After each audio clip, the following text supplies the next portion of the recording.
Welcome to Rose City, the After Show, the podcast where we dive into the world of the popular novel Rose City by author Karina Q. In each episode, we will be discussing a different aspect of the complex characters to the intricate plot twists and everything in between. Check out Rose City on Kindle Vella to stay up to date as we explore unique perspectives and insights on the story. So today, as you know, our lovely co-host Alicia is not here. She has some babies who aren't feeling so well, so she's got to be Mama Bear today. Let me check in with my other co-host, Miss Curie A. How are you feeling today, Mama?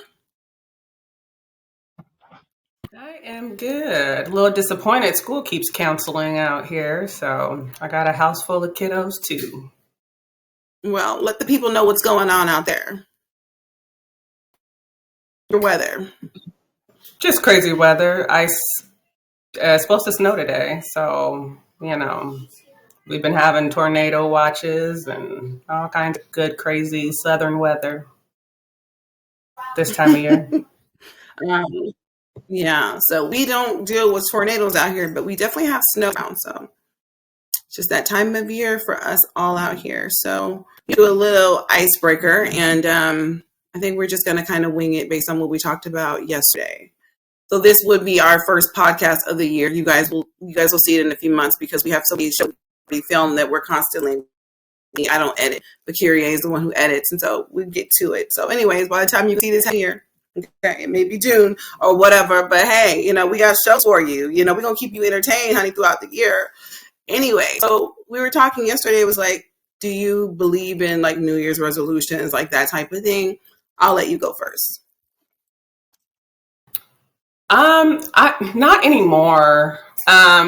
I think they're good. They're beneficial for some people, and they used to be for me, but I am your classic overthinker, so I tend not to do them anymore. I just have more month goals that I want to set for myself, even, maybe 3 months out, what I want to build up to. So I kind of take the year one little bite at a time and not overwhelm myself of what am I going to figure out for this whole year, because life is constantly changing, so I feel like we can kind of set ourselves up for failure by, this is what I want to do by December, if it's too much of a, big thing, so just, I like to just take it, a little bit by bit, month by month, and assess my goals and where I am and, not look too far ahead into the future.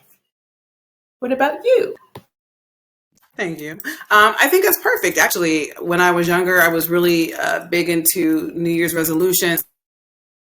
And then I would notice by the 5th or 6th day of the year, everything that I had on this like list, I didn't do any of it. And part of it was like the list was way too big. You have 30 items on a list, and it's just like, that's a whole transformation of yourself. And it takes time to transform yourself. So doing too much too soon can actually backfire. So what I do now, I don't do resolutions. I'm not against them. If that's what works for you, I say handle that. I like to just live my life and create goals, like Kyrie say, it's day by day, it's step by step, it's month by month, checking out what works for you and what doesn't work for you. I always believe that you should have something that you're striving to achieve, accomplish. You should always have things that you're working on.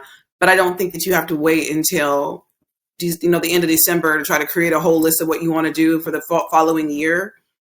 I think that throughout your life, you should always be looking to the next step. You should always have a few things that you're working on with yourself and be open to change and flexibility, because life gets crazy out here, honey. Internet connections get crazy out here. You know what I mean? Last week we were supposed to film and they had a tornado warning where, it was like, take shelter, you got problems, and they lost power out there in Georgia. So it's like, all right, y'all, let's go back to bed. You know what I mean? So, Alicia, we went back to bed. Kyrie was somewhere in a house full of, kids and no power. So I don't even know how you got through that. I'm just like, you're a saint, honey. You sent straight from heaven, okay? You got the patience of a saint. So, just be willing to be flexible, because life is going to require your flexibility. So.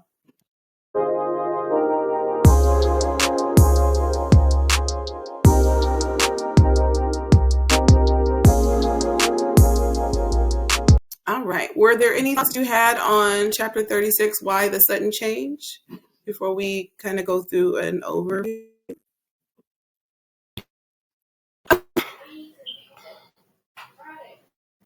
Exciting times. I don't think I have any overall thoughts because we're going to hit a lot of them in these questions here. Okay. It's going to go in a deep dive with all of our amazing characters in this book. So, no, I'm excited to see the progression of Chan and Malia's relationship, and he's starting to let little things slip. So I'm wondering if she's going to catch on and be like, "Wait a minute, sir, we got to talk."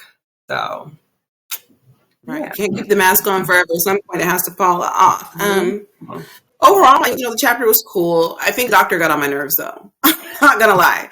And you're probably thinking, like, didn't you write him? Yes, I wrote him. But sometimes I feel like the characters write themselves. You kind of, in my mind, I build like a character description of who people are, and it just kind of takes off. I feel like the characters write themselves, and I'm just like typing, but I feel like they are who they are supposed to be for themselves, which is weird. But Kyrie gets it because she's a writer, and so she develops characters, and you really feel like the characters become alive in your head, and they just do their own thing. So the Doctor really got on my nerves, even though like that's supposed to be Chan's homeboy, and they have like this world.